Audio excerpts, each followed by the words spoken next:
एक ऐसे भारत का ख्वाब मैं हमेशा देखता हूँ जहाँ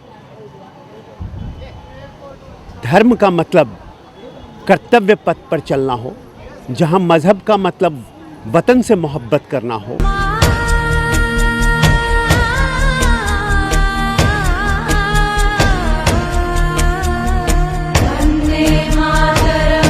आज़ादी का 75वां साल देश भर में बड़े ही हर्षोल्लास के साथ मनाया जा रहा है। मुंबई इस्लाम जिमखाना की अगर बात करें तो मुंबई के रेलवे पुलिस कमिश्नर कैसर खालिद साहब की मौजूदगी में और पूना के पूर्व कमिश्नर कृष्ण प्रकाश साहब की भी मौजूदगी में आज यहाँ पर झंडे को सलामी दी गई है। बड़ी संख्या में आज यहाँ पर विभिन्न समाज के लोग मौजूद थे। कृष्ण प्रकाश साहब की मौजूदगी है, चर्चा करेंगे उनसे। 75वां साल आज जिस तरह देश भर में मनाया जा रहा है और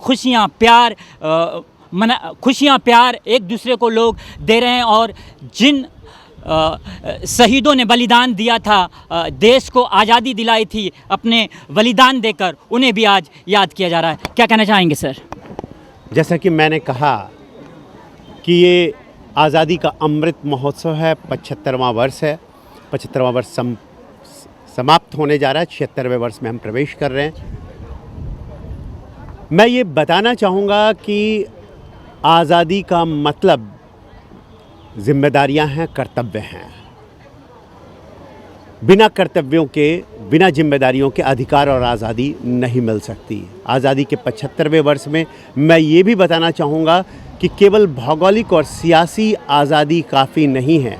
आज़ादी के लिए हमें अपने वतन के सभी बिरादरानों का, सभी भाइयों और बहनों का सम्मान करना चाहिए, उनसे प्रेम करना चाहिए, प्यार करना चाहिए। उनके सभी रीति रिवाजों, संस्कारों और रीतियों का सम्मान करते हुए देश को आगे बढ़ाने के लिए जो कुछ भी किया जा सकता है, साइंटिफिक टेम्पर कहें, रैशनलिज्म कहें, ह्यूमनिज्म कहें, मानवता की विचारधारा कहें, शिक्षा कहें, तो ये सारे क्षेत्र में हमें आगे ले जाने की जिम्मेदारी लेनी होगी। मेरे लिए भारत एक ऐसे भारत का ख्वाब मैं हमेशा देखता हूँ जहाँ धर्म का मतलब कर्तव्य पथ पर चलना हो, जहाँ मज़हब का मतलब वतन से मोहब्बत करना हो, जहाँ जिन शासन अर्थात जिनेंद्र का जो उद्देश्य हो वो लोक कल्याण के लिए हमेशा आगे ही बढ़ना हो, और जहाँ बौद्ध धम्म का मतलब हमेशा सदाचार से रहना हो, दूसरे के साथ सामंजस्य और सौहार्द में रहना हो, सौमनस्य में रहना हो, या आप कह सकते हैं कि एक सम्यक, एक हार्मनी में रहना हो।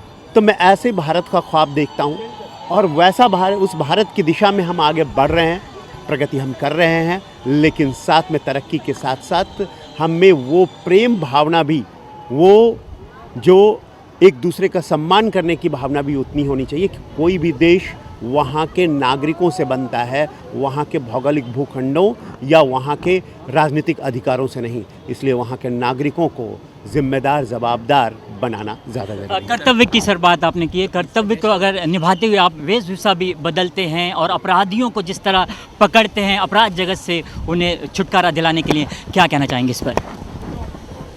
जी, ये ज़माने से हमने सीखा है कि जो पुराने बादशाह हुआ करते थे, पुराने राजा हुआ करते थे, वो सभी वेश बदलकर जाया करते थे लोगों के बीच की आखिर समाज में हालात क्या है। जो हम इंतज़ामिया काम कर रहे हैं, जो इंतज़ामात कर रहे हैं, हम जो खिदमतें अंजाम दे रहे हैं, वो दरअसल लोगों तक पहुंच रहा है या नहीं पहुंच रहा, और सही तरीके से पहुंच रहा है या नहीं पहुंच रहा है, कि हम बताते कुछ और हैं और होता कुछ और है। और इसके लिए बेस बदल कर जाना और अपराधियों के खिलाफ भी बेस बदल कर जाने का दूसरा प्रभाव, ये बहुत बड़ा प्रभाव पड़ता है अपराधियों के बीच, कि जो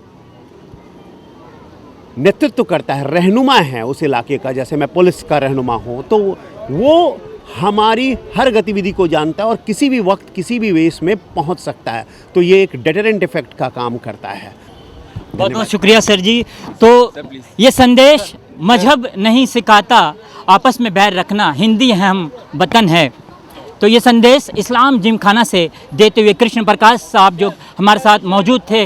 कैमरा पर्सन इमरान के साथ मैं नियाज खान, STV न्यूज़ मुंबई।